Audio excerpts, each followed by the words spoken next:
was going to Hyderabad airport along with a friend. We reached the airport in the evening, and he was supposed to go to Bangalore and I was supposed to go to Raipur. And then my friend suddenly told me that he doesn't have the boarding pass. Then I said, it must be there in your mail. Then he quickly searched in his mail and there is a boarding pass. Then I told him, you don't have to take any printout. No, we always take a printout in a kiosk just outside the airport. He said, we have kiosk here also in Hyderabad, but you don't have to take a printout. Then he was wondering, how is it possible without a printout, how will you go forward? And I said, let's try. I have been doing it 120 times in a year, so you can do one more time. Then I requested my friend to just show the mobile. So he has opened the boarding pass, and at the main security, the CSF main security verification, he has shown the mobile, and the security officer has taken the mobile and scanned it, and he said, okay sir. Then at the next level where the body frisking is done, with the security check, again he has put his mobile to check. But then before he could check that, he had to keep the luggage on the luggage tray, and the mobile also has gone. So he's now wondering what will happen to his security check without his mobile. You said it is digital, you said it is great. How is it going to happen? Then he's very happily gone towards the security officer and he's raised his hand. You're supposed to raise your hand. So the officer said, "Aram se khade rahiye," and he has frisked him completely and said, he's wondering, where is my, will you allow me or not? Then he said, sir, what is your name? He asked, his name is Mr. Sanjay Padodi. And he's just scrolled down. He found his name and he said, accepted. And said, ab jaiye. Was it nice? He went to his luggage tray, he collected his mobile and bag, and then there is one more round. He has to go near the gate and enter into the aircraft. Ab to pakdega. How is it possible? Then as soon as he went there, they requested him to show his mobile once again. And I was waiting behind him. His flight was to depart half an hour before that of mine. So I was waiting there, so he went there, he showed his mobile and they scanned it and he was inside the aircraft. And from inside the aircraft he messages to me, this is called Wow Hyderabad. I said, this happens to millions of people every day for the last 1.5 years or 2 years. It is called the e-boarding process. And the same kind of digital experience that we are talking about is possible not just in airlines, not just in banking, not just in FMCG products, not just in education. It can happen in government, and it is already happening in government. I have come to know many new initiatives taken up by this government. It is wonderful. That experience of digitization is awesome. We need to believe it. We need to experience to believe it. I think with this example, I want to welcome and thank the first citizen of this city, Raipur, Honorable Mayor Ji, Honorable MLA, Raipur North, and other dignitaries on the dais, and my colleagues from ICFI and the colleagues who worked with ICFI in the past, the students, and the professional fraternity from education who have assembled here today. A very good afternoon to all of you. Thank you very much for being here, and also thank you very much for having us here. I will take you through this presentation. The present surprise is that the cover story is the topic which they have given me to speak on. I didn't realize that this is what they were to pull up on me.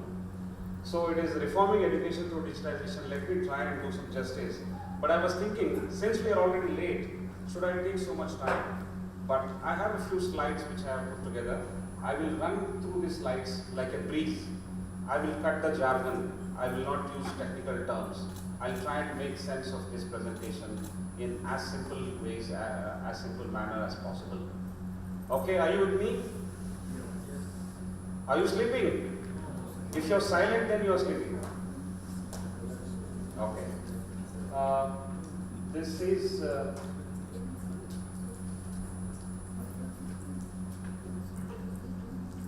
how many teachers are here? You are a proud teacher, please raise your hand. And how many geeks are here? Who are geeks? Geeks are those who are good at technology, who play with technology, who create technology.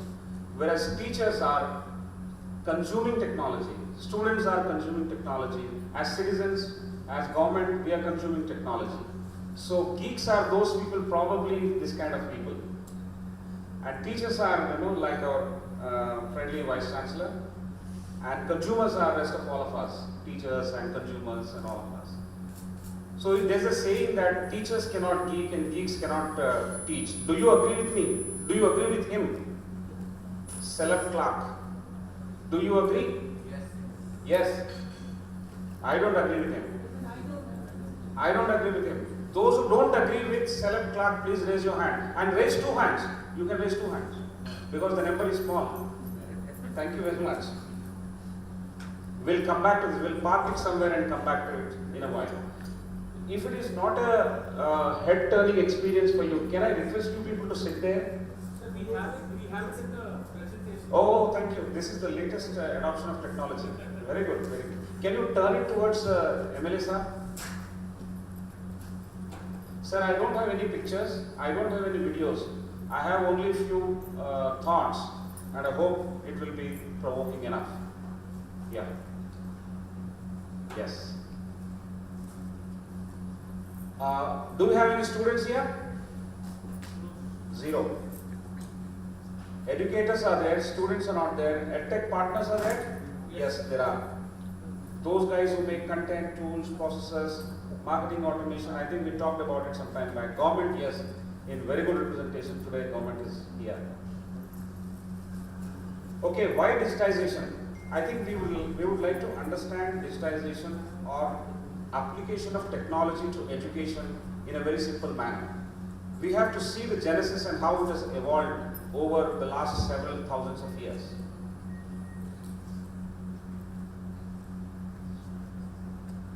Presently, you know that India is a very large economy.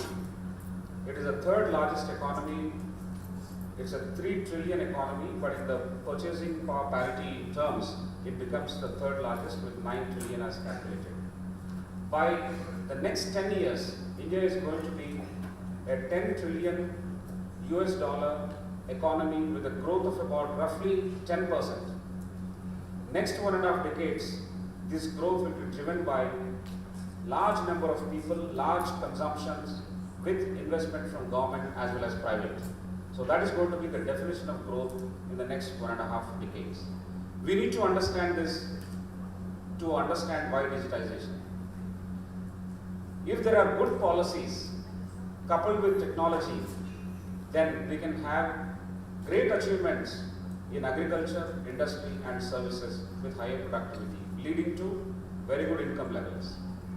Therefore, it's going to be an opportunity for us to create a lot of knowledge, and the knowledge coupled with the skilled workforce is going to be the strength of the human capital and also the strength of this country. And that in jargon it is called demographic dividend. Large number of people skilled with greater opportunity, they are going to be highly productive and the income is going to rise. Therefore, it is demographic dividend. More than 80% users access internet through smartphone. I think it is closer to 90% now. Every single person that I know or I have seen is using a smartphone, except one person in this room who was sitting next to me some time back. There. India is now characterized by low cost and high speed internet, and these things are improving by the day, and therefore greater opportunities that we have. This is the context in which we are currently, and there is an optimistic future that we should look at. Without any affiliation to any political party, this is the truth that we need to actually adopt and be hopeful about the future. Now, there are 3 stages in which the education has evolved. In stage 1, you know the Gurukuls, where very few people, whether it is India or abroad, like in Greece, very few people had the access to education.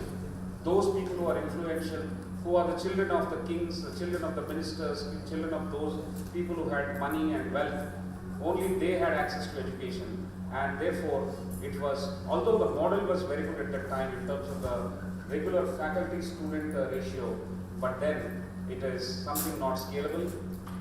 It was very the least access to the people in terms of the country, and in terms of the labor, the human labor only was producing the economic output, and not those educated guys. This was the bad scenario in the stage one a few thousand years ago. In stage two, the industrial revolution has happened. Machines have come, and along with machines, various other inventions have taken place, including the satellite and radio. And therefore, educated workforce was required. Educated workforce to manage all these machines. That machines that we only invented had to be managed properly. Therefore, educated people. Therefore, a particular system of education was required. And therefore, a modern education system that some of us were talking about has come. And information knowledge was freely available through books and internet. And it was like, you broadcast from here, it goes from one to many in terms of the audience. But what are the pitfalls? What are the problems? The problems are in terms of assembly line model. It was like one size fits all kind of mass production, because you have come from stage one. In stage one, it was a scarcity model. Therefore, you are now compelled to take the targets of gross enrollment ratios of 25%. Therefore, you have to invent or you have to adopt a model like this in stage two, wherein you created an assembly line, a factory kind of model, and mass produced everything, including education. So the teachers became broadcasters instead of creating knowledge. They have not curated the knowledge, and the learning has become rote learning and not problem solving. And of course, the quality was very poor, and there was no personalization. As it happened in stage one, there was a lot of personalization, but the access was very limited. Now from here, from stage two, we move to stage three in the evolution of education. There has been a rapid disruption. It is not just transformation, it is called disruption in my view. The disruption is taking place in terms of all the technologies in manufacturing, services, and everything that we do, it is changing, just like your additive manufacturing, like 3D printing, automation in every walk of life. I have heard recently a neurosurgeon talking about the robotic surgeries. If a surgery is done by a robot, it is going to be very interesting. For example, there is something called eye knife. If a body is cut open, it has to be cut open in a precise manner. And if an organ has to be replaced or touched or cut open within the body, the eye knife would go there. Eye knife, which touches that particular organ, simultaneously reads or browses 500 similar articles produced so far with respect to that problem. And when they read those things, they pick up certain models, certain learnings, and they apply there. And also they scan the organs around that particular organ, and also report pathological problems if there is any problem, defect, any disease in the organs around the main organ, they report even that. I think that is the stage where we are and where the robotic surgeries are taking place. Therefore, a tremendous disruption that is taking place. The rate of innovation is unheard of, unprecedented, and therefore everything is going to be a tech-enabled personalized education that is a requirement, and that is why digitization is required. Education technology is required to create a workforce that is future-proof and also rise up to the occasion and beat the machines, because machines are going to beat the man, and therefore our education has to be completely revamped and then redone to take care of this. This is, according to me, is the future present. Education technology is the future present, given in this situation as we understood in the stage 3. What are the roles for various people that we have? The government is doing a great job. A lot of investments are taking place. A lot of initiatives that we hear from day-to-day announcements in the education sector and also the allied sectors. Free Wi-Fi, tabs, devices are given to teachers. Teachers are supposed to be given more devices, more than the students. And free and open knowledge bases like libraries are digitized and connected across various higher education institutions, which we have seen. Full autonomy to universities and education institutions is something which is still happening. It is evolving. It will take some more time. The open online courses is something which the government has allowed, and it has to be brought into reflecting the credits with respect to the way we give credits to these activities. Learning has to be credited, learning has to be acknowledged, otherwise it is not going to be part of our system. And several funds for research will have to be done. Now, the role for teachers is also very, very clear. The teachers are required to be tech aware, and those teachers will be hired. Therefore, teachers will have to be oriented, and then the sage on the stage is now moved to the guide on the side kind of thing. Technology will never replace a teacher. Technology will only assist the teacher. I was attending one particular conference. It's called Scienceition. Scienceition is based on Socrates dialogue. That is, I was a member of jury on this Scienceition in Hyderabad recently, and students of 3rd, 4th and 5th standard were called. They were given about 4 or 5 books. You can select the book, you read those books, and be ready for a 1-minute presentation. So I read a book, I make a presentation about what the book is all about, and the other group does similarly. 3-4 students in one group, another 3-4 students in another group. So there are 2 boxes. One is the question box and the one is answer box. So the students who have read the book and ready to be questioned will go into the answer box, and the other group, which is questioning, will come into the question box, and they would like to know everything about the book that they have not read by asking several questions. And you must see and believe that the kids are so interesting. They ask various questions and try to understand. That kind of Socrates dialogue is possible only if the teachers are quite alert, and it can be done not just at the school level but at the higher education level. The case studies that we do is simply the Socrates dialogue that we are believing in and that we practice. It is going to be awesome. The role for teachers is awesome. A teacher can never be substituted. A teacher can only be supported. It's going to be a great learning experience if teachers do their job. Way forward, technology and networks have to improve, and rapid improvement in education. Education management administrators like principals, vice chancellors, those who manage these educational institutions will have to be completely tech savvy. Use data, use artificial intelligence. For example, can we now correlate why some students are getting placed and why some students are not getting placed? We need to correlate with the kind of courses that we teach and the kind of marks.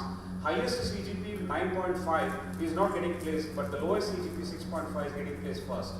We need to correlate. There is something really wrong in our own teaching and evaluation if they are not getting placed first. So we need to go back and correct the curriculum. The summary of this slide is use data and predict and correct yourself and relaunch. I think that is what every cycle we need to understand. Whether the teacher is good, whether the course curriculum is good, and if it is good, why are they not getting placed? And if they are getting placed in the job scenario, why are they doing well or not doing well? Are they quickly leaving their job? I think we need to use data every now and then and every cycle to be used to improve our own systems and make the education much better, and also useful for the students and the industry. Lots of trends are there. I am not going to read out these trends. It is going to be called in simple collaborative learning, whether it is live learning or non-live learning, synchronous or asynchronous. It is going to be very useful. These are the several trends. I will leave this presentation. It can be emailed to the rest of the delegates as well. We'll save some time. Immersive learning is the catch point. I have heard that the Chief Minister of Andhra Pradesh, N. Chandrababu Naidu, he uses technology to such an extent that he has a dashboard on his laptop and he can tell you on which street the street lights are not switched off. I think that was presented in a Microsoft conclave a year back. That is something. We all know IoT, but he is the one who has practiced it very well.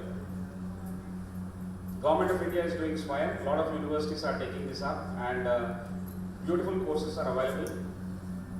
Given our market size, we are going to be the best. Marketing automation is going to help a lot of universities and higher education institutions if they use this technology. Digitization, data, or smart way of utilizing technology will result in wonderful outcomes, not just for the institute but also for the students. Now I'm once again asking, geeks can't teach and teachers can't geek. This is not correct. I think the teachers will learn, they will also geek, and the geeks also will have to be taught so that they can also teach and make this a better place to learn and teach. Thank you very much. Thank you all.